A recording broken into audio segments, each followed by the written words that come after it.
personally, they need to be both. Part of multiple website strategy, I actually have 27 websites. They all 100% specifically target something different. One for SEO, one for outsourcing social media, one for my speaker, one for my corporation, one for hosting, one for website design and development.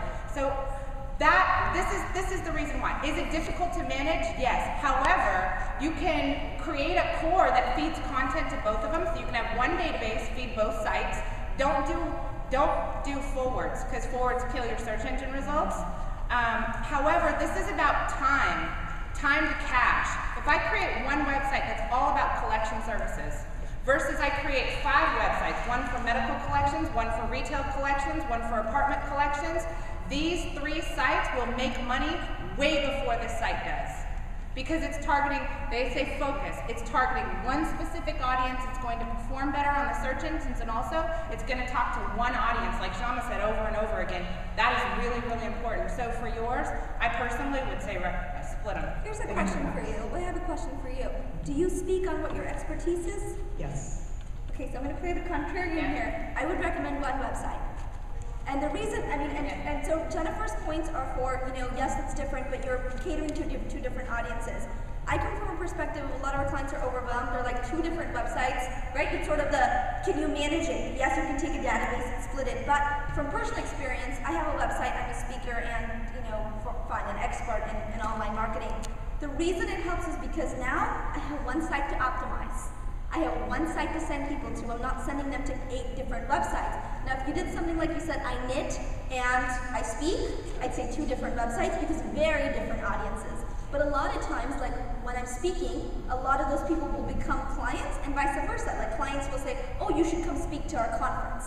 But if they don't know that and it's still under one umbrella, you're sort of dividing that. But that's my take on it. So you sort of this is a tiebreaker here. Real quick, 1 second. Real quick. From a search engine standpoint, you have 10 keywords.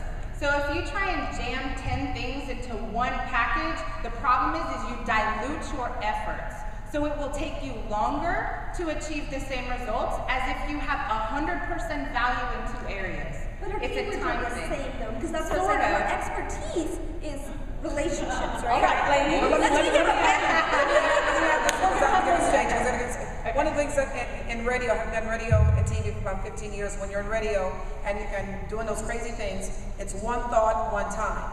So if you're a speaker and you want to focus on your speaking, and meeting planners are going to your site, if it's on a particular relationship, if that conference is not looking for that, you may lose an opportunity, which could be great for the conference.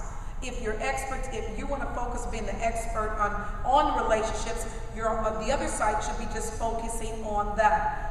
All aspects of relationships with family, relationships with spouses, whatever it is, become the expert. Because you can't be, so many people become the Jill, if you will, of all trades and the master of none. Be very clear and specific. You do not want the viewer to be able to ask, okay, which one is it?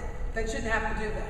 It's an 80-20 rule. So you're going to have 100% of the same content. 80% on one side is going to be primarily targeting speaking with a little bit about your products and services. On the other side, 80% is going to be about your products and services. You'll still have your speaker on there, but from a search engine standpoint, it concentrates on the area people are looking. That's my thoughts. Do you call Joomla one of those flat page quickies? Joomla is one of be nice, you're on tape. Okay, let's get the next question. I'm going to ask an easy question, right? So first, I'm a small business. How do I find the right kind of company to help me redesign and launch my website? You guys made great points about having all 6 of those people fighting over me in a whiteboard, and I'm thinking, crap, that's like $100 grand. I mean, how do I find someone that's affordable? What do I look for?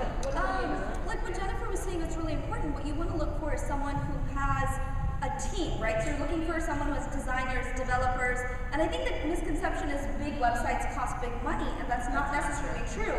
What you're looking for is you can look at their portfolio, like look at the sites. Is that the sort of site you want? I'd say talk to a few companies before you really choose what works for you. See how much of their advice is consultative, like what is their expertise? Are they developers? Are they engineers? Are they coming from one aspect more? Or do they have, like what Jennifer's talking about, just multiple team members? And then I would also look at that and sort of say, who do you feel like you have a good connection with? Because that goes a long way too. I mean, this is really someone who's going to be able to take your ideas and bring it to life, right? So you have to be able to connect. So some quick tips to add to that. Yeah. I have two real fast.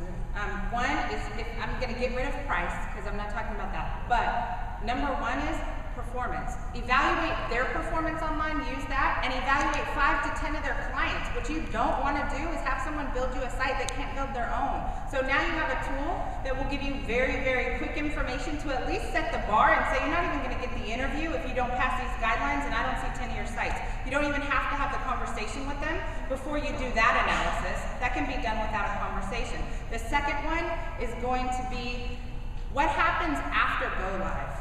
This is a journey, not a project. So make sure you're with a company that has an ongoing education, maintenance, and training program, or you will be in hot water because this stuff changes. It can't stay stagnant. So make sure those two things are in place. Okay, last thing I have to say is that, and there's she put together a wonderful dream team from the developers of design, the SEO, all these people fighting over you. If you are going to be selling on your website, make sure somewhere along the way that you have someone who is a copywriter or know the psychology of selling, because there are emotional trigger words that get people to react and move to action. Very critical. Don't think just writing your lip, oh, this sounds so pretty, and because someone who's totally technical is not going from an emotional standpoint. So so just keep that in mind. It's the things that get people to act, the same things that we watch television, those infomercials. I bought 3 pair of jeans and my butt still doesn't look like J-Lo's, okay? So for some reason, I got caught up in the emotion. So it's the same thing that's on your site that's gonna make them click and order. All very good points. I mean, wow. The only other thing from my perspective that I think is relationship is it's a partnership when you choose your company. So I totally agree with everything these ladies have said, but it is, you do what you do best, right? You need to focus on that. That's your gift, that's your passion, that's your mission. Then you select someone that is your partner, that you want to work with long term. You know that your interest is first and foremost to them.